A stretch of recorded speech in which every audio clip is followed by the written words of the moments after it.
The NWA is facing major talent and production cuts. Plus, the real reason Adam Copeland turned down a WWE contract has been revealed. And Tony Khan reveals plans for a vacated title. It's all in the Cultaholic wrestling news right now. The saga of the National Wrestling Alliance has been very well documented here on Cultaholic over the last 4 or 5 weeks. We go back to Samhain, their most violent pay-per-view ever, and a segment from that may have put paid to a potential TV deal for the National Wrestling Alliance. From there were stories about upset behind the scenes and frustrations with Billy Corgan, who to many has been off the ball when it comes to the NWA. In the wake of all of this, House of Wrestling bring us a report with more bad news seemingly on the horizon for Billy Corgan and the guys. Yeah, they say the NWA is expected to make cuts to its roster and various production areas soon. One source we spoke with told us that Corgan will make cuts at every corner. One example we were given on the production side is that the hair and makeup department's budget will be cut roughly in half.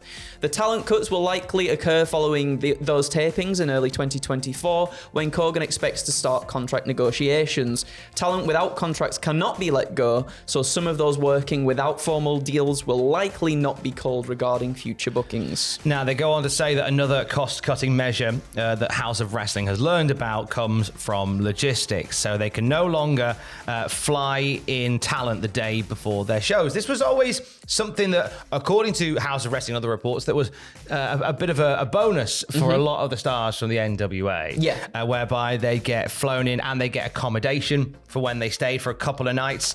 From what they've been told, the plan is to have accommodation for the night they do the show and no more. If they needed more, then they will book more. The cuts are because Billy Corgan has been funding everything out of pocket for the National Wrestling Alliance for years, and there has been, quote, little to no sponsorship money coming in. If you watch the NWA Power shows, there's sort of the odd seemingly local advert for things, but there doesn't seem to be like any major overarching sponsors or promotional deals there. Yeah. I might be wrong, please tell me if I am, but certainly not enough to cover some of the costs that come from running this company. If the promotion wants to keep operating at a level they are comfortable with, cuts will have to be made, because Billy Corgan, from what this report says, has spent millions on NWA Power and the forthcoming reality series as well. Millions put in, and barely a fraction of that has come back through the business.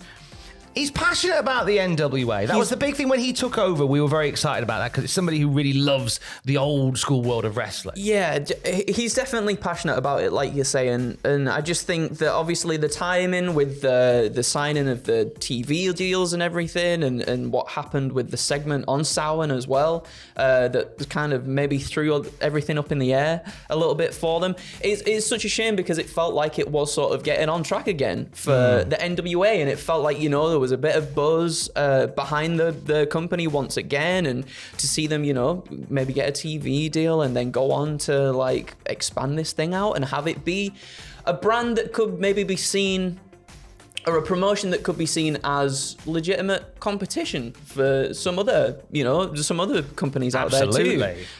For that to just, it feels like we've just been watching it crumble in real time, and it's quite sad to see. You know, it really is, because I think everyone benefits from having more places to work, and I've always been an advocate for the NWA aesthetic. Like, I love that old school style. I say it enough on here that hopefully you understand that I love what NWA do. I love the presentation, especially more so in the last month or so, where it feels like they did a lot of stuff for a while in quite dark looking sort of halls and armories, and now they're on this soundstage again. It just looks like the NWA I fell in love with in 2019 again. And I'm really sad to hear that these things are going on. No one likes to hear of money being lost or jobs potentially being changed or cut or gotten rid of altogether. This is something that, of course, we will keep an eye on for you, and we'll let you know more when we know more at cultaholic.com. Adam Copeland in action at Full Gear this weekend. Live reactions with myself and Fraser Porter on Saturday night. What happened at and the WTF moments following that as well. Adam Copeland is teaming up with Darby Allin and Sting. Woo! He's facing the Patriarchy, Christian Cage, Nick Wayne, and Dinosaur Man. But Adam Copeland was chatting with USA Today and talked about why he finally joined what made him join AEW over the going back to WWE. Yeah, so he explained what made him decline WWE's contract deal and join AEW, and it comes down to dates. He said, I think from their perspective, and I see their perspective entirely, if we bring you out too much, then it's not special anymore. I get that, I really do. So it was for limited dates. With that though, you can't really get into a proper story. You can't really dive into what this thing could be. And that's a really interesting quote from him. He goes on to say, I've got a very, very limited time to capitalize on what I have left. Because 3 months off, that's 3 months where I could have done some stuff. And I know it sounds great on paper, and don't get me wrong, it wasn't a horrible place to be. But if I'm going to do this, I want to do it. I want to craft some stories while I can. So limited time, yeah. But because I'm far closer to the end of my career than I am to the beginning. But I still think I've got some good stories that I can tell and a whole new roster of people who I've never touched before. And I like that being the real reason behind it. The fact that whilst Edge could have made some decent money just doing a couple of matches a year for WWE, he's like, actually, no, I want to, really...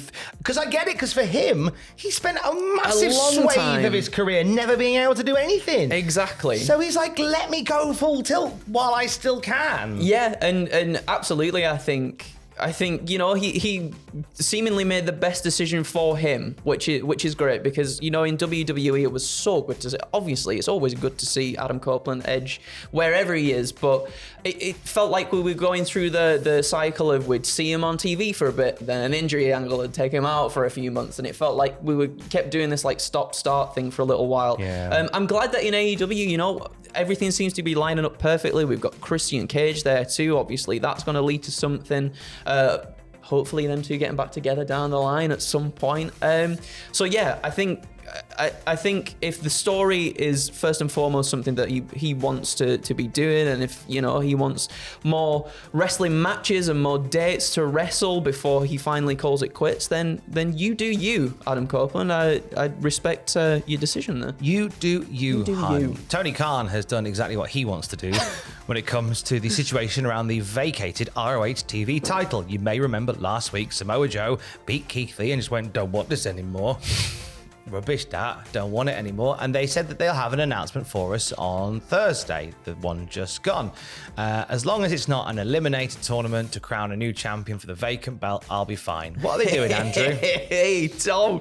Tony announced that eliminator matches will take place over the next several weeks. From there, 6 people will qualify for the survival of the fittest elimination match at Ring of Honor Final Battle on December 15th. The winner of that match will become the new television champion. Way! If Keith Lee wins it, right, I'll be so torn, because I love Keith. Yep. Should have beat Joe last week. He should have beat Joe last week. It's a funny one. Obviously, they want Joe in the AEW main title picture, but he had the Ring of Honor Television Championship. What do? You try and make him lose it. There's a wild idea. You want to try and make him look strong, but at the same time, I get it. Put him in a 3-way and have somebody else. That would have been the better thing. Pin somebody else, and then Joe doesn't have to lose. Joe doesn't have to lose. That would have been a much more sensible thing to do. But hey ho, we're not playing sensible soccer, are we? We don't like sensible soccer. We're playing weird wrestling. We like hand soccer. Soccer with our bottoms. We like to get around it in some way. I'd like to point out that I am not playing hand soccer with my bottom. Ball bum is what you're playing instead. Not playing ball bum. Okay. At least not until the curtains are drawn. We'll have more wrestling news for you throughout the day, of course, at cultaholic.com. Case. I love you. Bye. Bumble. Bumble.